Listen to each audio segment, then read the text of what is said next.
अब हम लोग क्या सीखेंगे, प्रतिरोध का श्रेणी क्रम संयोजन तो हमने देख लिया था।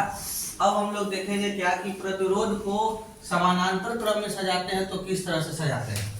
ठीक है, तो उसको सबसे पहले उसका पाथ बना लेंगे। यहां से ऐसे चलेगा,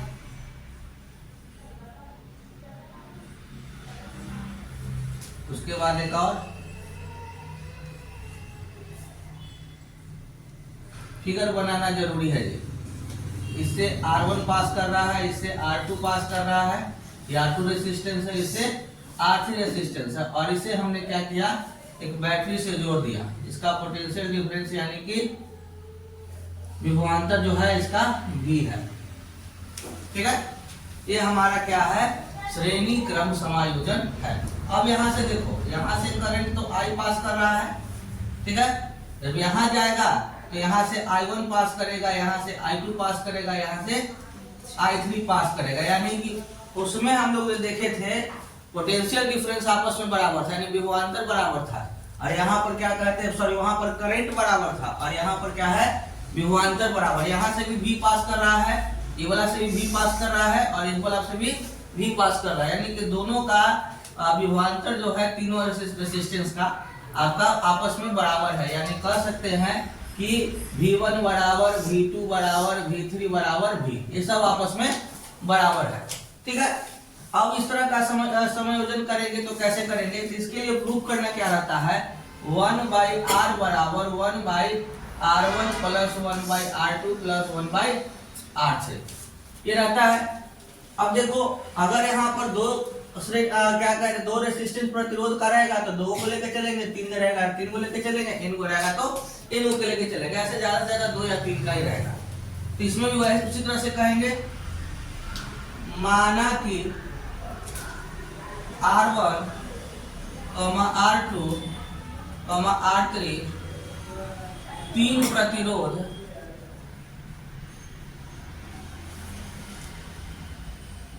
समानांतर क्रम में रखा गया है। राइटिंग अच्छा है तो आप लोग क्या कीजिएगा, जो बोलेंगे उसके हिसाब से क्या कहते हैं लिख लीजिएगा। तो समानांतर क्रम में रखा गया है, जिसका भी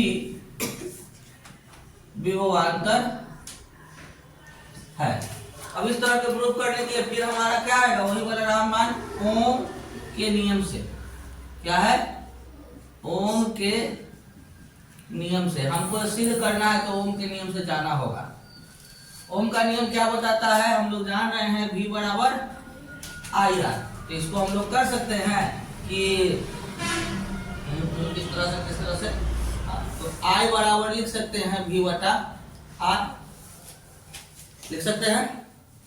अब हम लोग चलेंगे मेन कहानी की ओर। चलिए, इतना तो हम लोग को बस ये लिखना है। अगर इतना भी आप लोग एग्जाम में लिख देते हैं तो आपका 2 नंबर आ गया।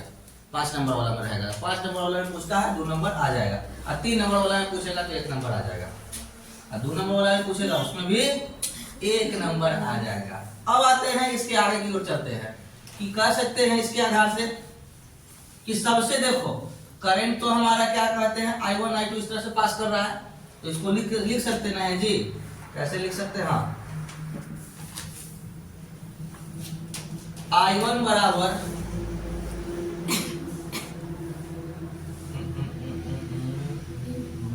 V बराबर IR, I1 बराबर V R1, I2 बराबर V R2, और कट रहा होगा, नहीं कट रहा था, चलिए, I3 बराबर V बटा R3।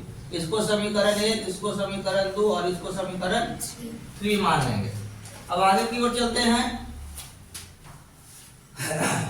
समीकरण तरीका सबका एक ही है, समीकरण 1 जोड़ समीकरण 2 जोड़ समीकरण 3, तीनों समीकरण को जोड़ देंगे।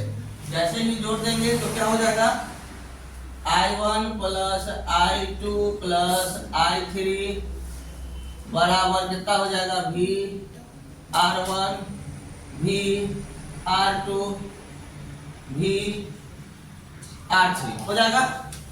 हम लोग जान रहे हैं कि I करंट पास कर रहा है, ये तुम्हारा I1 में जा रहा है, I2 में जा रहा है, I3, तो कह सकते हैं जी कि I बराबर हमारा है I1 plus I2 plus I3, तीनों के सम के बराबर है। कितना का सम बराबर हम लोग लिख सकते हैं I, लिखा गया। और सब में देखो V कॉमन आ रहा है ना, तो V हम लोग कॉमन ले लेंगे, तो 1 बटा R1 1 बटा R2 और प्लस 1 बटा R3। अब लग रहा होगा कि हम तो प्रूफ कर ही लेंगे, क्या वही नहीं लग रहा है। अब यहाँ पर ओम के नियम से जानते हैं V बराबर क्या होता है I R, तो I बराबर V बटा R, तो यहाँ पर लिख सकते हैं I बराबर V बटा R, यहाँ पर V गुना में 1 बटा R1 प्लस 1 बटा R2 और प्लस 1 बटा R3, ये हो गया। अब देखो यहाँ से V से V कहाँ चल गया, जेकर जेकर घर है सबके घर है ना जी। उसके बाद यहाँ लिख सकते हैं 1 बटा R बराबर 1 बटा R1 प्लस 1 बटा R2 प्लस 1 बटा R3, 5 नंबर सबके कॉपी पर प्रूफ। अब दिक्कत इस तरह से बड़े ही आसान तरीके से हम लोग देख लिए, है ना। तो इसमें इस सारा पोर्शन है, पहला हमारा पोर्शन लिखना, उसका इंट्रोडक्शन, उसके बाद क्या कहते हैं उसका बीच का क्या होता है मिड पॉइंट, इसको इक्वेशन तैयार करना, बाकी जोड़ के उनका नियम लगा देना है, कहानी खत्म।